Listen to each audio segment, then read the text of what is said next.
Let's see. Finally, just an update on the chips and China story that I am monitoring on a regular basis. The United States, as you know, has placed severe restrictions on the export of technology to China, and not just the export of technology, but also the export of microprocessors themselves, particularly the advanced variants of the advanced microprocessors.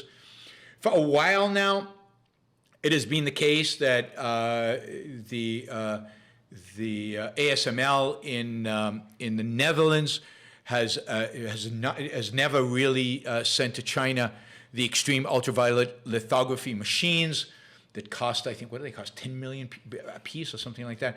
Anyway, those machines have not been sent to China, and ASML is committed not to sending them to China. But again, over the weekend, further development is that both Japan, which also produces equipment for the manufacture of semiconductors, and ASML have now agreed not to send to China even the one generation less advanced equipment than extreme ultraviolet lithography, so that that will cause China to be even further backwards.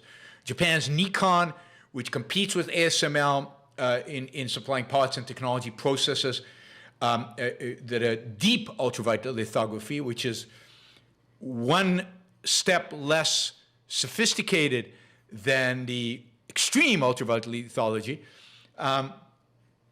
Again, both Japan and the Netherlands have agreed to deny China even that technology, which makes it very, very difficult, if not impossible, for the Chinese to catch up in terms of chip manufacturing.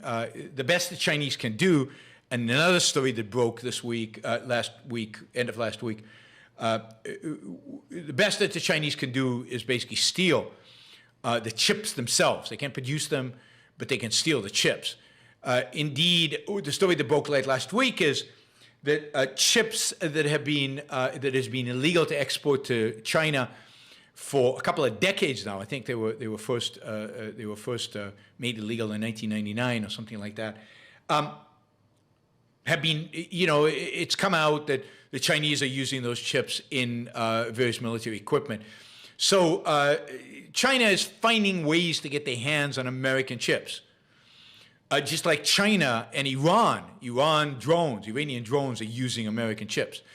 Russia and China are finding ways to get around in the black market. There's a massive black market, it turns out, in advanced chips. It's still not the same. Smuggling chips in is just not going to be as effective, certainly in terms of quantity. And then it's, as long as China does not have the capacity to develop the most advanced chips in-house, and as long as it is difficult for them to access the most advanced chips on the world market, they can access them in the black market, I guess, but not more than that. It does retard their progress. It does make their weapon systems, at least at some level, less effective than American weapon systems, potentially.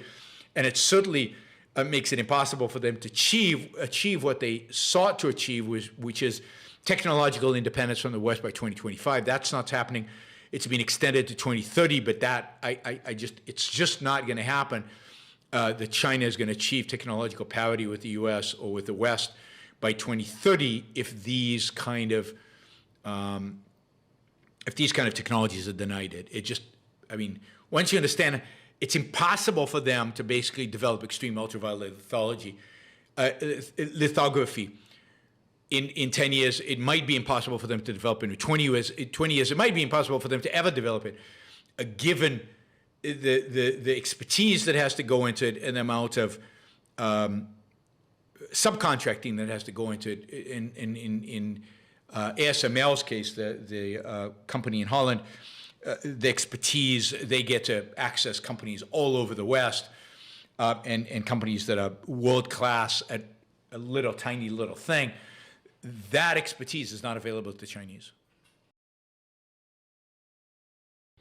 Thank you for listening or watching the Yaron Brook Show. If you'd like to support the show, we make it as easy as possible for you to trade with me. You get value from listening. You get value from watching.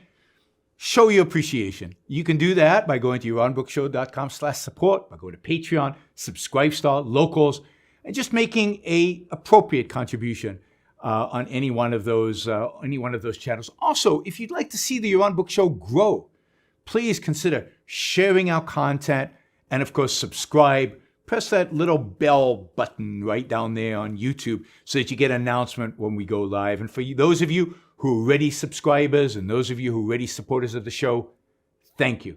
I very much appreciate it.